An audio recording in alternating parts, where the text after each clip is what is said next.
Olá, querido irmão, prazer estar aqui com você esta tarde para que nós possamos aqui juntos estudar mais uma porção da palavra do Senhor. E vamos aqui então dar continuidade ao nosso estudo que estamos tendo em Atos. E estamos aqui agora no capítulo 4. Então já passamos aí o capítulo 1, 2, 3 e estamos no capítulo 4. Para que os irmãos possam relembrar, nós estamos então naquele cenário onde Pedro e João estavam se direcionando para o templo, como era costume deles, se depararam ali na porta com um coxo, aleijado, pedindo esmolas. Essa pessoa pediu esmolas para Pedro e João não tendo esmolas para dar, eles deram aquilo também que era mais precioso, o nome de Jesus Cristo. Então ele foi curado, aquele homem foi curado pelo poder de Deus. Aquela cura, meus irmãos, causou um certo alvoroço ali no templo, naquela localidade, porque muitos se juntaram para ver o que estava acontecendo, pois era de conhecimento de todos que aquele homem era de fato aleijado, ele não estava fingindo, não foi um combinado, não, todo mundo sabia que desde o seu nascimento ele era assim, há muito tempo ele já era assim, então não foi nenhuma farsa, ninguém montou um tipo de cenário para fingir um milagre. Então todos perceberam, não, de fato o milagre aconteceu. Então foram ver ali essa situação.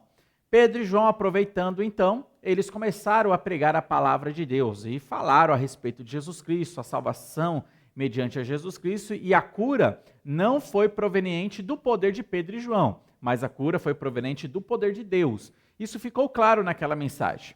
O Sinédrio, não contente com isso, porque eles estavam, vamos dizer assim, com dores em seus corações, pelo fato do povo estar ouvindo dois pescadores, ouvindo pessoas que são consideradas iletradas, sem estudos, e eles ficaram então dodóis por causa disso. E devido a isso, então, pegaram Pedro e João e aprisionaram, sem mais e sem menos, simplesmente aprisionaram, sem interrogação, sem ouvi-los, para ouvir somente no outro dia. Então, aquela noite, Pedro e João tiveram que passar na cadeia, tiveram que passar na prisão. No outro dia, então, houve a sua liberação para uma interrogação. E aqui que a gente está, é nesse cenário, onde Pedro e João vai falar com a liderança religiosa, eles irão falar com o Sinédrio, irão trazer ali a sua defesa, irão, evidentemente, aproveitar e pregar do Evangelho. E aqui nós vamos, então, estudar do versículo 8 ao versículo 11. Então, este será o trecho do foco do nosso estudo na live de hoje. O versículo 8, então, de Atos, capítulo 4, diz assim para nós. Então Pedro, cheio do Espírito Santo, lhes disse: principais do povo, e vós, anciãos de Israel. Aqui nesse versículo nós temos aqui Pedro abrindo a sua boca para falar com o Sinédrio. E aqui, meus irmãos, algo que salta aos nossos olhos, algo interessante aqui. Pedro, ele começa a falar e o versículo diz que ele estava cheio do Espírito Santo.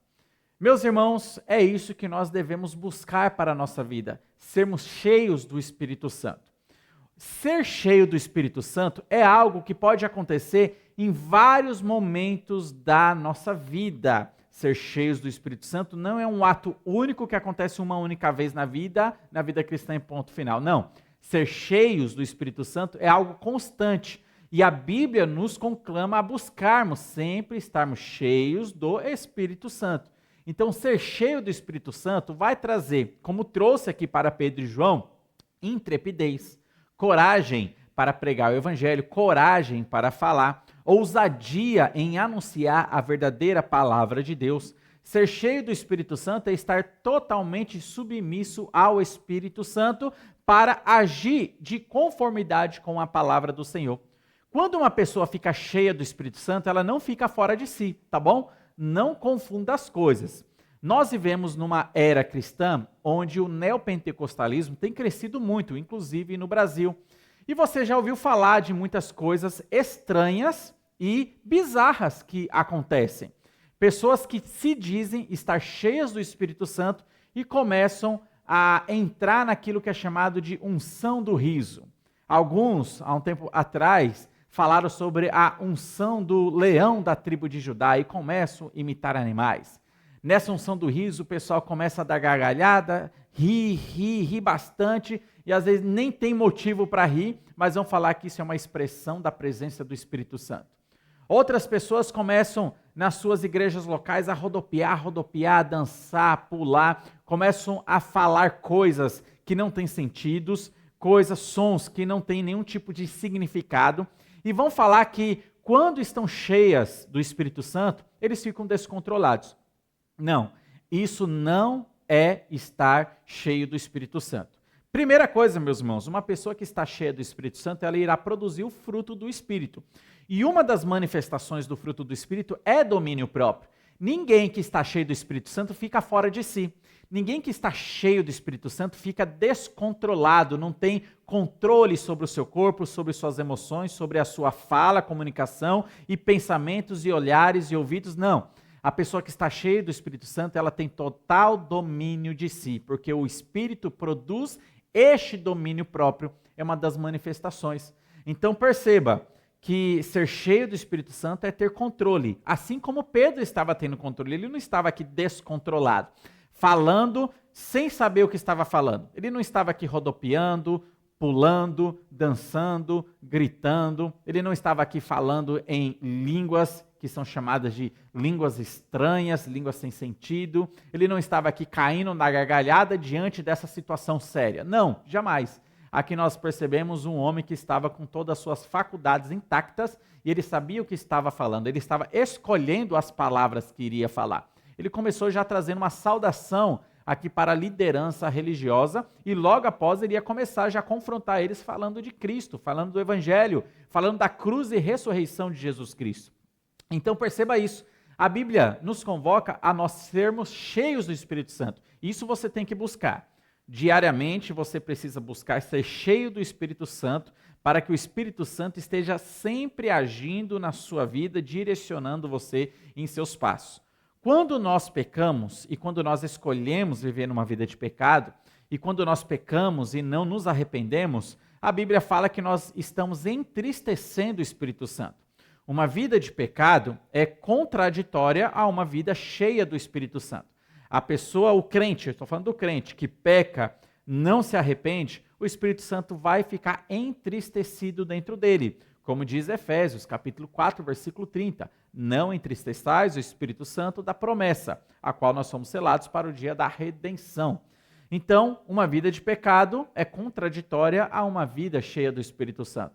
Então, uma vida onde você tem piedade, arrependimento, santificação, busca pela santidade, você está chamando o Espírito Santo a estar sempre dominando a sua vida para que você possa ser cheio do Espírito Santo.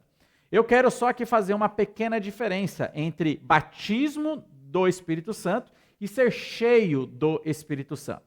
Ser cheio do Espírito Santo é um ato que nós podemos repetir várias vezes na nossa vida cristã. Inclusive, a Bíblia nos motiva a sempre estarmos cheios do Espírito Santo, a buscar sempre a plenitude do Espírito Santo em nossa vida. Batismo com o Espírito Santo, meus irmãos, é algo que acontece uma única vez na vida do crente. É quando ele se arrepende dos seus pecados, é quando ele crê em Jesus Cristo, naquele momento ele é batizado, então, no Espírito Santo.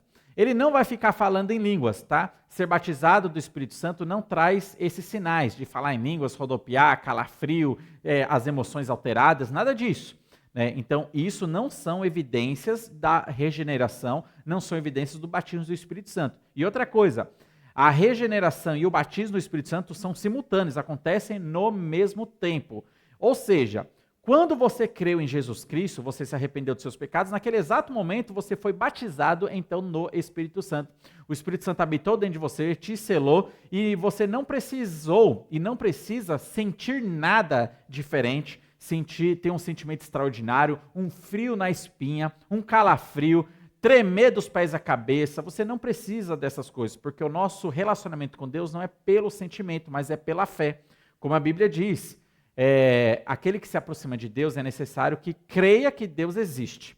Não está escrito que é necessário que sinta que Deus existe. Não é sentimento, mas é fé. É necessário que creia que Deus existe. Então, o batismo com o Espírito Santo acontece uma única vez na vida do crente, tá bom? É como diz 1 Coríntios capítulo 12, o versículo 13. Paulo ele diz assim, explicando exatamente esse um único batismo que nós temos. Diz assim 1 Coríntios 12, 13. Pois todos nós fomos batizados em um espírito, formando um corpo, quer judeus, quer gregos, quer servos, quer livres, e todos temos bebido de um espírito. Então você já foi batizado no Espírito Santo quando você creu em Jesus Cristo, tá bom? Então, quando nós cremos em Cristo, nós recebemos então o Espírito Santo em nossa vida. O que nós devemos agora assumir como compromisso? Buscar a plenitude do Espírito em nossa vida, o que a Bíblia chama de estar cheio do Espírito Santo. Então, e você precisa abrir esse espaço para que o Espírito Santo sempre esteja direcionando a sua vida. Então, um novo crente, ele pode ser cheio do Espírito Santo. Um crente que já tem seus 5 anos de conversão, pode ser cheio do Espírito Santo. Um crente que tem seus 30 anos de conversão, pode ser cheio do Espírito Santo. Nós precisamos buscar ser cheios do Espírito Santo. Como Pedro e João, eles estavam aqui neste exato momento. Eles estavam vivendo uma vida de pregação do Evangelho e não uma vida de escolha de pecado ou cometendo pecados ocultos. Por isso que eles estavam, então, dessa maneira, cheios do Espírito Santo. Versículo 9 e 10 continuam assim de Atos capítulo 4.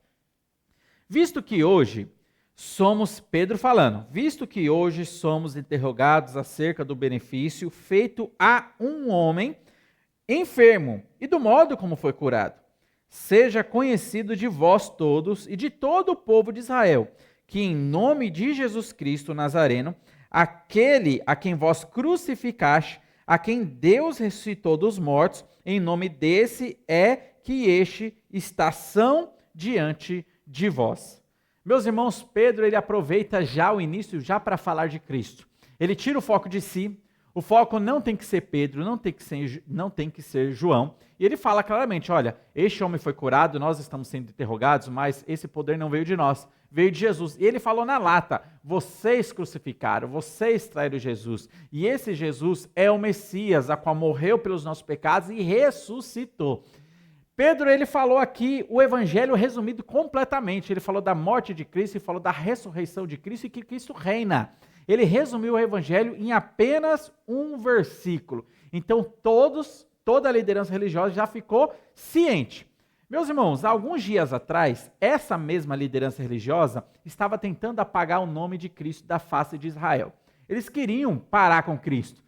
Tanto que levaram Cristo para o Sinédrio, acusaram Cristo, enxergaram que Cristo deveria morrer, levaram Jesus para ser denunciado e acusado no tribunal romano, e ali eles imploraram pela crucificação de Jesus, ainda que Pilatos não tivesse achado nada que condenasse Jesus à morte, nada que manchasse o caráter, a vida, a palavra de Jesus. Pilatos percebeu que Jesus não tinha pecado nenhum, não tinha cometido nada, mas para agradar o povo e a liderança religiosa, ele entregou Jesus para ser crucificado. Esse mesmo sinédrio que levou Jesus para a crucificação, eles estavam pensando, acabamos com o nome de Jesus, já era, agora com a morte de Jesus, ninguém mais vai falar dele, ele vai ser esquecido e ponto final. Mas, para a infelicidade deles, eles perceberam que, ainda que Jesus tivesse morrido na cruz, o seu nome estava vivo. E não apenas o seu nome estava vivo, de fato ele tinha ressuscitado, ainda que o Sinédrio não estava aceitando o fato da ressurreição, eles estavam negando, mas eles estavam tendo a triste notícia de ouvir o nome de Jesus e perceber que esse Jesus não estava morto, sua memória não foi apagada e seu nome não foi apagado. Ele ainda, pelo contrário, estava sendo ainda mais pregado. O nome de Jesus estava agora sendo ainda muito mais anunciado por muitas outras pessoas, começando pelos apóstolos. Então, eles queriam, há uns dias atrás, quando Jesus estava na terra, apagar o nome de Cristo. Levaram Cristo para a cruz, crucificaram a Jesus, acharam que tinham acabado com o nome de Jesus, mas perceberam que não. Aqui Pedro estava falando claramente o nome de Jesus Cristo, o seu poder, a sua morte e ressurreição. O que mantém vivo o nome de Jesus sendo pregado até hoje é o fato da sua ressurreição. E olha só o versículo 11, o último versículo dessa nossa live. Diz assim, seja conhecido de vós todos e de todo o povo de Israel, que em nome de Jesus Cristo Nazareno, aquele a quem vós crucificaste, e a quem Deus ressuscitou dos mortos, em nome deixa que este estação diante de vós. Ele é a pedra que foi rejeitada por vós, os edificadores, a qual foi posta por cabeça de esquina. Meus irmãos, Pedro aqui ele estava fazendo uso do Antigo Testamento. E ele colocou a Jesus como a pedra angular. Então, ele usando essa ilustração de uma construção, ele fala, olha, vocês, liderança religiosa, vocês foram colocados como construtores, edificadores, vocês que são os pedreiros, chefes de obra, que deveriam colocar essa construção para cima. Só que quando chega a pedra principal, o fundamento, vocês rejeitaram. Pedro jogou na lata e falou, olha, vocês que deveriam pegar essa pedra e ter aceitado ela e colocado ela no fundamento, vocês rejeitaram esta pedra. E essa pedra está falando de Cristo, essa pedra é um símbolo que fala de Jesus Cristo. Pedro aqui ele está fazendo uso do Antigo Testamento, ele está citando aqui Salmos, capítulo 118, versículo 22. E eu quero ler com você, para que você possa ter essa referência. Então, vou lá para Salmos, meio da Bíblia, capítulo 118, Salmo 118, e eu lerei aqui o versículo 22. E diz assim, Salmos 118, versículo 22. A pedra que os edificadores rejeitaram tornou-se cabeça de esquina. Olha só o que Pedro está citando aqui. A pedra que os edificadores rejeitaram tornou-se cabeça de esquina. Meus irmãos, o salmista, quando escreveu Salmo 118, ele já estava relatando algo que aconteceria no futuro. Isso aqui é uma profecia. Isso aqui é uma promessa. E a gente vê o seu cumprimento profético lá na frente. E Pedro, de uma maneira exata e cirúrgica, está citando agora esse versículo. Olha, fariseus, saduceus, sacerdotes, escribas, liderança religiosa, anciãos do povo, vocês eram os construtores. Vocês estavam responsáveis para aceitar a pedra principal e apresentar para o povo. Mas quando a pedra principal chegou, vocês rejeitaram ela. Quando Jesus chegou, vocês foram os primeiros a rejeitar o Messias, a Jesus. Então ele está citando aqui o Antigo Testamento. Ele está citando o Salmo capítulo 118, versículo 22. E Pedro enfatizou muito na sua vida e no seu ministério essa questão da pedra principal. Tanto que, posteriormente, futuramente, a este cenário de Atos, ele escrevendo as suas cartas, ele fala mais uma vez sobre a pedra principal. E eu quero ler com você 1 Pedro, capítulo 2, a carta do próprio Pedro, ele que estava pregando nessa situação. Ele então aqui em 1 Pedro capítulo 2, versículos 4 a 8, ele vai citar mais uma vez este assunto da pedra angular. E diz assim, o capítulo 2, versículos 4 a 8. E chegando-vos para ele, pedra viva, reprovada na verdade pelos homens, mas para com Deus eleita e preciosa. Essa pedra viva é Jesus, os homens rejeitaram. Israel rejeitou, mas Deus a tem como preciosa, eleita, a principal. Vós também, como pedras vivas, agora falando da igreja, sois edificados casa espiritual e sacerdócio santo, para oferecer sacrifícios espirituais agradáveis a Deus por Jesus Cristo. Assim como Jesus é a pedra viva e principal, ele é a pedra fundamental, nós que cremos em Cristo, nós somos colocados agora acima desse fundamento e somos considerados como pequenas pedrinhas vivas, que estamos em cima desse fundamento que é Jesus Cristo. E estamos sendo formados casa de Deus. Então perceba, eu sozinho não sou igreja. Eu sozinho não sou igreja. Eu não posso falar que eu sou a igreja de Cristo. Não, eu sou uma parte da igreja. Eu sou uma pedrinha que faz parte dessa grande construção, a qual Deus chama de igreja, o corpo de Cristo. Então, eu, junto com, evidentemente, em Cristo e junto com os irmãos, nós somos, então, a igreja de Deus, a igreja de Jesus Cristo. Versículo 6 diz assim, pelo que também na Escritura se contém, eis que ponho em Sião a pedra principal, da esquina, eleita e preciosa, e quem nela crer não será confundido. E assim, para vós, o que credes, é preciosa, mas para os rebeldes, a pedra que os edificadores reprovaram, essa foi a principal pedra da esquina. E uma pedra de tropeço e rocha de escândalo para aqueles que tropeçam na palavra, sendo desobedientes para o que também foram destinados. Meus irmãos, aqui nós temos a pedra principal sendo apresentada, que é Jesus Cristo. E em seu sermão, Pedro estava apresentando a pedra. Esta figura de pedra principal já era comum no Antigo Testamento. O Antigo Testamento já identificava Cristo como sendo a rocha. Lembra da rocha que manou água para o povo no deserto se alimentar? É uma representação de Cristo.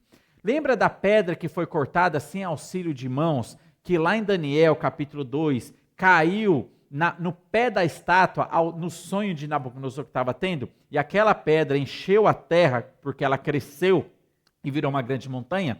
Aquela pedra, aquela rocha, aquela montanha já estava simbolizando o Messias. Então note que isso é uma linguagem do Antigo Testamento, que todo mundo já entendia que se aplicava ao Messias. E Pedro, na sua pregação ao Sinédrio, já fez uso dela, já fez uso da profecia do Antigo Testamento, acusando a liderança religiosa de rejeição ao Messias e colocando Cristo como pedra principal. E na sua carta posteriormente, mais uma vez ele coloca Cristo como pedra principal, dizendo: todo aquele que crê nessa pedra principal é abençoado e faz parte da construção.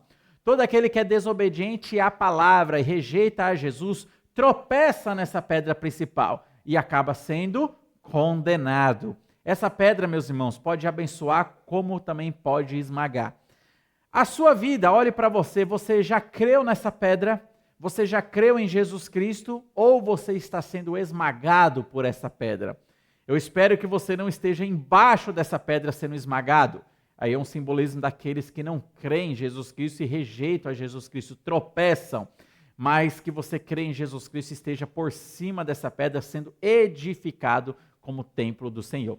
E aqui nós temos então já o início da defesa de Pedro e João diante do Sinédrio, eles falando claramente sobre a pedra principal. Qualquer pergunta e dúvida, esteja escrevendo aí, deixe o seu comentário para que a gente possa contemplar os seus comentários e de alguma maneira responder também as dúvidas que você tiver. Que Deus abençoe você e a sua casa.